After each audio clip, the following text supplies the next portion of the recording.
الحمدللہ وحدہ لا شریک لہ والصلاۃ والسلام علی من لا نبی بعدہ۔ سحری کا کھانا سنت ہے، مستحب ہے، باعث اجر و ثواب ہے۔ رسول اکرم صلی اللہ علیہ وسلم نے سحری کھانے کی فضیلت بیان کی ہے، آپ نے ترغیب دی ہے، فرمایا تسحروا فإن فی السحور برکہ، سحری کھایا کرو، سحری کیا کرو، اس لیے کہ سحری کے کھانے میں اللہ نے برکت رکھی ہے، سحری کھانے میں برکت ہے۔ یہ بات ذہن نشین فرمائیں، کوشش کریں کہ سحری تاخیر سے کریں، اتنی تاخیر نہ ہو کہ روزہ مشکوک ہو جائے، لیکن نسبتاً دیر سے سحری کرنا یہ بہتر ہے۔ نیت کریں روزے کی، اور یہ نیت زبان سے کرنا ضروری نہیں ہے، دل میں نیت ہونا کافی ہے کہ میں روزے کی نیت کرتا ہوں اور روزے کی نیت سے میں سحری کھا رہا ہوں۔ یہ عجیب بات ہے کہ سحری کے وقت باضابطہ کوئی دعا منقول نہیں ہے۔ سحری کے وقت سحری کے لیے باضابطہ دعا ایک ہے کھانے کی دعا، کھانے سے پہلے یہ دعا پڑھنی ہے، کھانے کے بعد یہ دعا پڑھنی ہے، الگ بات ہے۔ سحری کی نیت سے دعا یہ منقول نہیں ہے، یعنی ہمارے علم میں نہیں ہے، میرے علم میں نہیں ہے ایسی کوئی حدیث یا کوئی دعا، اگر آئی تو ہم انشاءاللہ ضرور آپ کی خدمت میں پیش کریں گے۔ ہاں البتہ ہمارے علماء نے، فقہاء نے فرمایا ہے کہ یہ دعا پڑھی جا سکتی ہے وَبِصَوْمِ غَدٍ نَوَيْتُ مِنْ شَهْرِ رمضان، لیکن اس کو سنت سمجھ کر نہ پڑھیں، یہ ترغیب کے لیے ہے تاکہ لوگوں کو عادت پڑ جائے۔ یہ دین کا علم کم ہے، شریعت کم جانتے ہیں، لوگ پوچھتے ہیں جی روزے کی نیت کرنی چاہیے، جی کون سی نیت کریں؟ وہ کہتا ہے بھی زبان سے کہہ لیا کرے میں روزے کی نیت سے میں نے کھایا ہے، میں نے روزے کی نیت کر لی ہے، تو اس حد تک گنجائش ہے تو کی جا سکتی ہے، اس کو پڑھا جا سکتا ہے۔ باقی اس کے پڑھنے پر جو علمی اشکال ہیں اس کا مستقل انشاءاللہ جواب دے دیا جائے گا۔ اگر کوئی شخص سحری نہ کھائے اور ویسے نیت کر لے روزے کی، روزہ پھر بھی ہو جائے گا، لیکن روزے کی نیت سے سحری کا کھانا، سحری کے لیے پینا یہ مستحب ہے، سنت ہے، اس کا اہتمام کرنا چاہیے۔ روزہ افطار کرتے وقت کچھ دعائیں ہیں جو رسول اکرم صلی اللہ علیہ وسلم سے منقول ہیں، اور کچھ دعائیں ہر بندہ اپنی ضرورت کے لیے کرتا ہے۔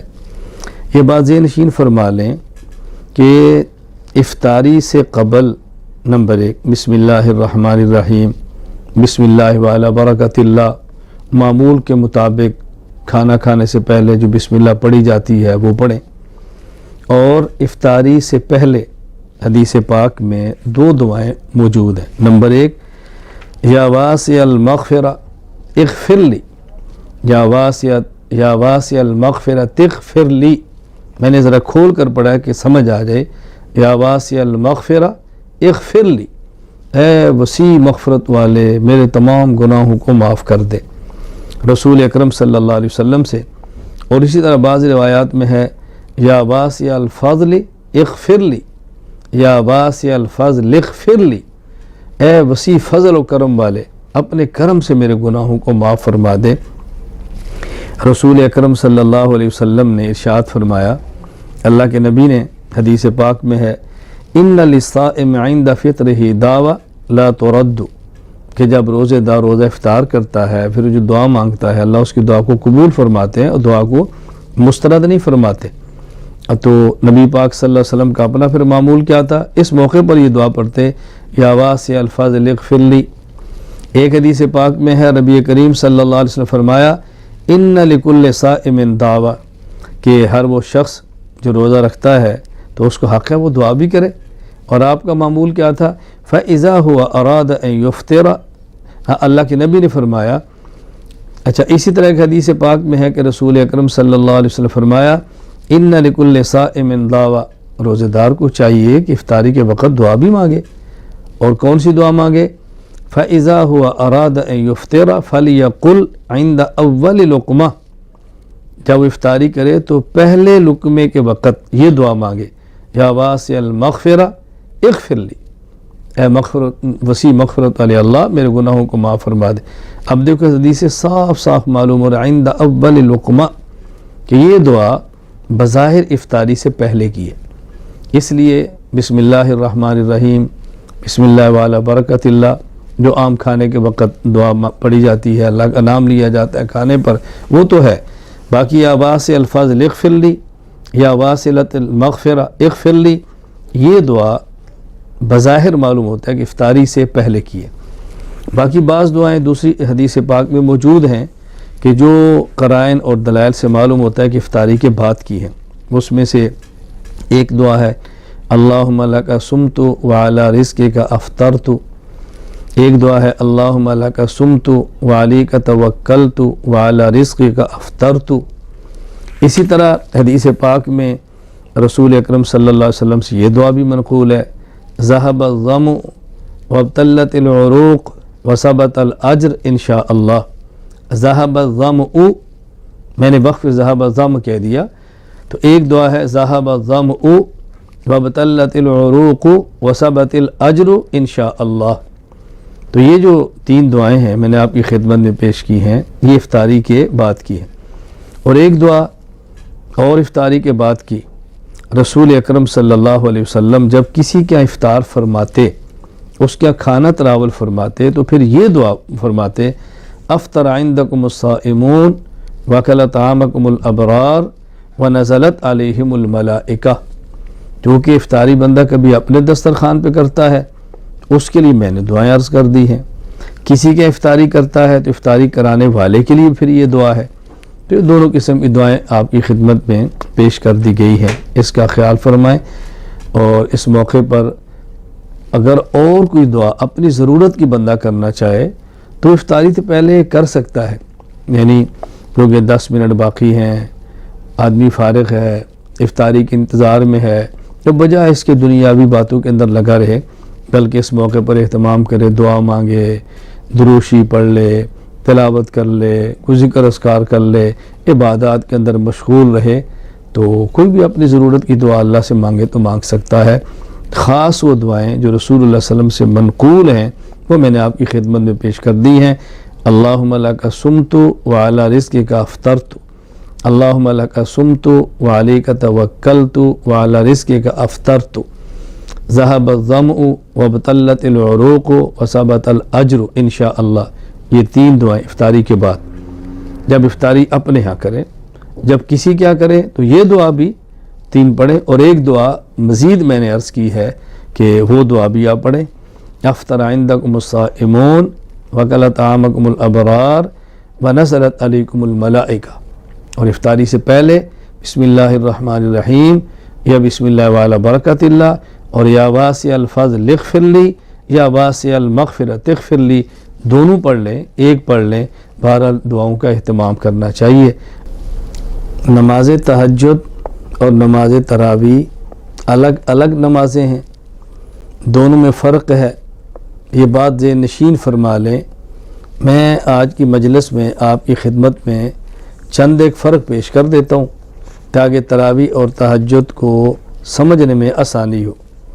نمبر 1، تہجد قرآن کریم سے ثابت ہے وَمِنَ اللَّيْلِ فَتَہَجَّدْ، جبکہ تراویح حدیث پاک سے ثابت ہے شہر کتب اللہ علیکم صیام وسننت لکم قیام، سنن ابن ماجہ۔ نمبر 2، تہجد مکہ مکرمہ سے اور تراویح مدینہ منورہ سے، میں نے تہجد پڑھنا شروع کیا مکہ مکرمہ میں، تہجد کا حکم مکہ مکرمہ میں آیا، اور مدینہ منورہ کا اور تراویح کا حکم مدینہ منورہ میں آیا ہے۔ نمبر 3، مشروعیت کی کیفیت پہ فرق ہے، تہجد پہلے فرض تھا بعد میں نفل ہو گیا، جبکہ تراویح شروع ہی سے سنت ہے۔ تہجد کے بارے میں امی عائشہ رضی اللہ تعالیٰ عنہ فرماتی ہیں فصار قیام اللیل تطوعا بعد فریضہ، پہلے فرض تھا اور پھر یہ نفل ہوا، سنن ابی داؤد میں ہے، جبکہ تراویح سنت موقدہ ہے۔ اللہ کے نبی فرماتا ہے وَسَنَنْتُ لَكُمْ قِيَامًا، سنن نسائی۔ اور شرح النقایہ ملا علی قاری فرماتا ہے وَالْحَاصِلُ أَنَّ الْأَصَحَّ فِيهَا أَنَّهَا سُنَّةٌ مُؤَكَّدَةٌ۔ نمبر 4، تہجد بغیر جماعت کے افضل ہے، تراویح جماعت کے ساتھ افضل بلکہ سنت مؤکدہ علی الکفایہ ہے۔ سنت مؤکدہ علی الکفایہ کا معنی اگر کچھ لوگ جماعت سے پڑھ لیں اور باقی لوگ بغیر جماعت کے تراویح اکیلے پڑھ لیں تو کسی کو گناہ نہیں ہوگا، اور کوئی بھی جماعت نہ کرائے تو پھر سب گناہ گار ہوں گے۔ نمبر 5، تہجد میں قرآن کریم کی کوئی خاص مقدار متعین ہے کہ اتنا قرآن پڑھیں، جبکہ تراویح میں پورا قرآن کریم ختم کرنا چاہیے، ایک مقدار کا تعین ہے۔ تہجد میں تو صاحب فقر و ما تیسر من القرآن، جتنا آسانی سے پڑھ سکتے ہیں پڑھیں، اور تراویح میں مکمل قرآن کریم پڑھنا چاہیے، تو قرآن کریم کی تلاوت کی مقدار میں فرق ہے۔ نمبر 6، تہجد اور تراویح کی رکعات کے تعین میں فرق ہے، یعنی تہجد میں 20 رکعت ہیں، کوئی عذر ہو وقت کم ہو 6 پڑھ سکتے ہیں، آنکھ دیر سے کھلی ہے 4 پڑھ سکتے ہیں، 2 بھی پڑھ سکتے ہیں، 2 4 6 8، جبکہ تراویح نہ 18 ہے نہ 22 ہے، تراویح ہے ہی 20 رکعت۔ اگر کوئی شخص 20 رکعت کی بجائے 18 پڑھتا ہے تو اس نے گویا 2 رکعت کم پڑھی ہے، تراویح ہوگی 20۔ تو تہجد اور تراویح کی رکعت کے تعین میں فرق ہے، اس کو اچھی طرح سمجھ لیں۔ تہجد کی کم از کم 2 رکعت ہیں اور زیادہ 8 ہے، جبکہ تراویح کی کم اور زیادہ نہیں، تراویح کی ہیں ہی 20 رکعت۔ نمبر 7، تہجد رمضان اور غیر رمضان پورا سال ہے، جبکہ تراویح یہ صرف رمضان میں ہے، غیر رمضان میں نہیں ہے۔ تہجد پورا سال پڑھیں گے، جیسے صحیح بخاری میں آ گیا ہے، امی عائشہ رضی اللہ تعالیٰ فرماتی ہیں ما کان رسول اللہ صلی اللہ علیہ وسلم فی رمضان ولا فی غیر علی 11 رکعتا، کہ اللہ کے نبی 11 رکعت پڑھے رمضان اور غیر رمضان میں، اس میں 8 رکعت تہجد ہیں اور 3 رکعت وتر ہیں، جبکہ تراویح وہ صرف رمضان میں ہے، غیر رمضان میں نہیں ہے۔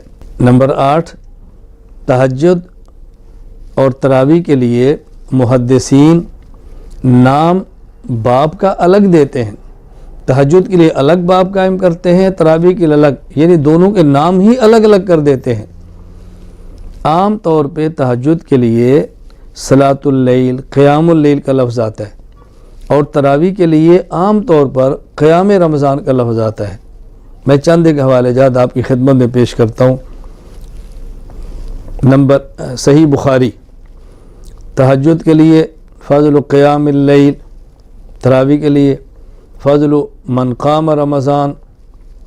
صحیح مسلم، تہجد صلاۃ اللیل، تراویح کے لیے الترغیب فی قیام رمضان وہو التراویح۔ سنن ابی داؤد، تہجد کے لیے فی صلاۃ اللیل، تراویح کے لیے قیام شہر رمضان۔ سنن ترمذی، تہجد کے لیے فی فضل صلاۃ اللیل، تراویح کے لیے باب ما جاء فی قیام شہر رمضان۔ سنن ابن ماجہ، تہجد کے لیے ما جاء فی قیام اللیل، تراویح کے لیے باب ما جاء فی قیام شہر رمضان۔ موطا امام مالک، تہجد کے لیے فی صلاۃ اللیل، تراویح کے لیے قیام شہر رمضان۔ موطا امام محمد، تہجد کے لیے صلاۃ اللیل، تراویح کے لیے قیام شہر رمضان۔ صحیح ابن حبان، تہجد کے لیے فصل فی قیام اللیل، تراویح کے لیے فصل فی التراویح۔ مجمع الزوائد، تہجد کے لیے فی صلاۃ اللیل، تراویح کے لیے قیام رمضان۔ سنن کبریٰ للبیہقی، تہجد کے لیے فی قیام اللیل، تراویح کے لیے شہر رمضان۔ مشکات المصابیح، تہجد کے لیے صلاۃ اللیل اور تراویح کے لیے قیام شہر رمضان۔ اگر دونوں نمازیں ایک ہیں تو دونوں کے لیے جدا جدا باب قائم کرنے کی ضرورت ہی کیا ہے؟ تو محدثین کی مبارک عادت اور مبارک ذوق یہ ہے، تہجد کے باب کا نام الگ رکھتے ہیں اور تراویح کے باب کا نام الگ رکھتے ہیں۔ تو یہ میں نے آپ کی خدمت میں تہجد اور تراویح کے درمیان 8 فرق بیان کیے ہیں، تاکہ غلط فہمی کے اندر کوئی شخص مبتلا نہ ہو، کوئی آپ کو غلط فہمی کے اندر مبتلا کر نہ سکے۔ وآخر دعوانا ان الحمد للہ رب العالمین۔